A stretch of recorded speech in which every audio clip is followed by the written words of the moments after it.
This is an issue that refers to the inherent overexploitation of shared natural resources when everyone has access to them. It's usually talked about in terms of environmental impacts, but it also has a lot of social, economic, and cultural implications. This issue is particularly related to environmental stuff, and it's applicable to ocean resources because everyone has access to the ocean, but no one controls it, and so developing management models for the ocean is really complex.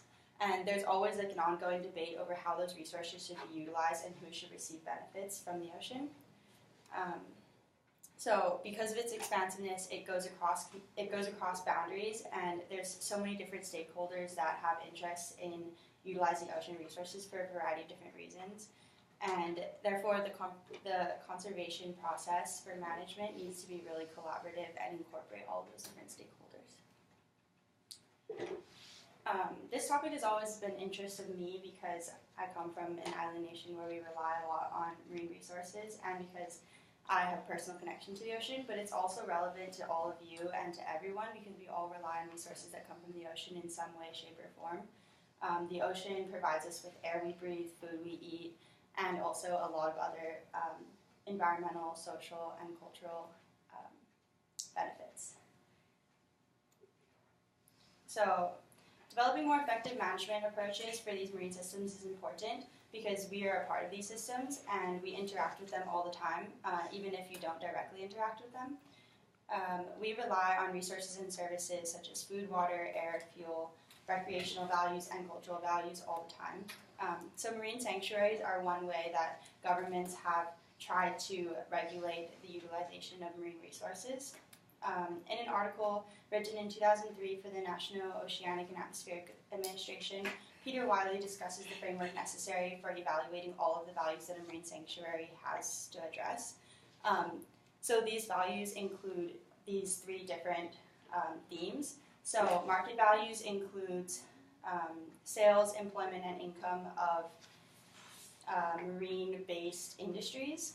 And non-market values includes direct use, indirect use, the option of use, even if people don't directly use resources from the ocean, as well as the potential for future use, which includes scientific discoveries, medicinal discoveries, and all of those kinds of things. And then non-use values includes just like the appreciation of the existence of those resources, as well as the desire for the availability for future generations. And so, as you can see, it's a very comprehensive evaluation that extends beyond the realm of just environmentalism, and it's inevitably linked to social, cultural, and economic values. However, these marine sanctuaries, the policies themselves do not necessarily implement conservation, and these policies need to be enforced and supported by the community, so there needs to be community buy-in for them. Conservation efforts often break down when they fail to resonate with the specific needs of an individual community. In 2016, the United Nations Food and Agriculture Organization stated in a report on fisheries and aquaculture that illicit fishing, or illegal fishing, constitutes about 25 million tons of fish per year, which is more than 15% of the world's total annual fisheries output, which is a lot. And so even when there's policies implementing restrictions on how much can be fished, there's still more than that being fished all the time.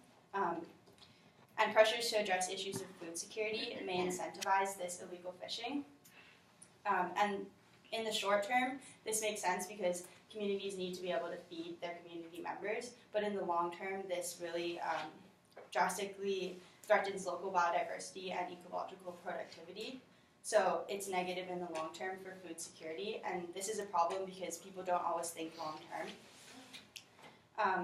As stated in 2007, Food and Agriculture Organization article exploring the role of small-scale fisheries in poverty alleviation and food security, present-day trends of population growth correspond with increases in demands for food and fish, exacerbating the issue, which likely causes food insecurity issues of today to be prevalent in the future as well. Furthermore, the effects have disproportionately large impacts on underdeveloped communities. This includes island nations such as Kiribati.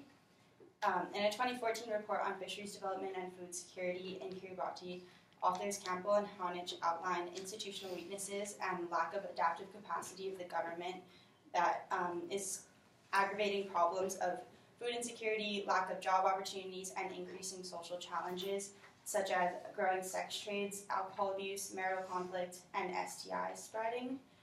And all of this is actually linked to the improper management and development of small-scale fisheries in Kiribati, because those fisheries supply the jobs and the food security and just like a lifestyle that prevents them from going into all those like social challenges.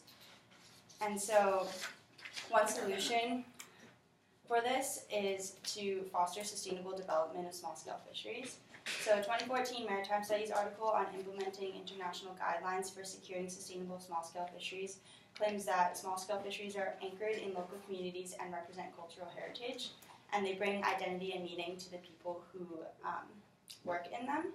And over 500 million people around the world are reliant on small-scale fisheries for their livelihoods, which is 1.5 times the entire population of the US. So it's a lot of people who are reliant on it. So the sustainable development of these fisheries is really, really important.